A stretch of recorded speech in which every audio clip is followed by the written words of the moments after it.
महाराष्ट्रातल्या अतिवृष्टीच्या नुकसानीवर मुख्यमंत्री फडणवीसांची पंतप्रधान मोदींसोबत तासभर चर्चा। मोदींकडून भरीव मदतीचं आश्वासन, मुख्यमंत्र्यांची माहिती। पीएम केअर प्रमाणे तयार झालेल्या सीएम केअर फंडातले 600 कोटी कोरोनात खर्च करू शकले नाहीत।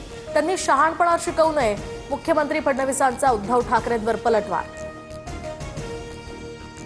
सोलापुरात उद्यापासून पूरग्रस्तांना मदत, 10 किलो तांदूळ आणि गव्हाचं वाटप करणार। इतर जिल्ह्यातनं 50 ते 60 मेट्रिक टन चारा आणणार। जिल्हाधिकाऱ्यांची माहिती, तर सांगलीतनं चाऱ्याचा पहिला ट्रक रवाना।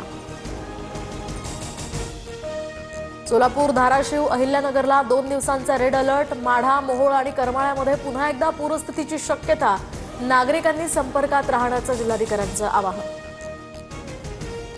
नांदेड जिल्ह्यामध्ये ऑरेंज अलर्ट जारी। खबरदारी म्हणून जिल्ह्यातील सर्व शाळा आणि महाविद्यालयांना उद्या सुट्टी।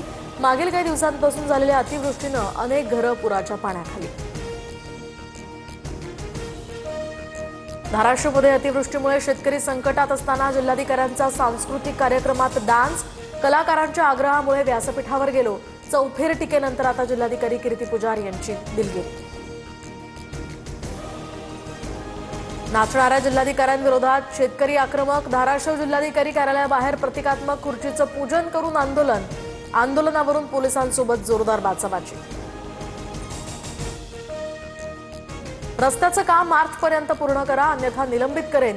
ठाण्याच्या जिल्हा नियोजन समितीच्या बैठकीमध्ये उपमुख्यमंत्री शिंदेंचा अधिकाऱ्यांना इशारा। ओबीसी मेळाव्याच्या बॅनरवर फोटो नसल्यामुळे नाराज लक्ष्मण हाके। चळवळीतनं बाहेर पडण्याच्या चर्चा। तर मी मेंढपाळाचा मुलगा, बॅनर छापू शकत नाही। आंदोलनात असेन की नसेन, उद्या भूमिका जाहीर करणार।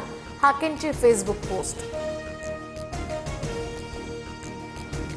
गावागावात हिंदुत्ववादी लॉरेन्स बिश्नोई तयार झाला पाहिजे। कीर्तनकार संग्राम बापू भंडारे यांचं हिंदू मोर्चामध्ये वादग्रस्त विधान।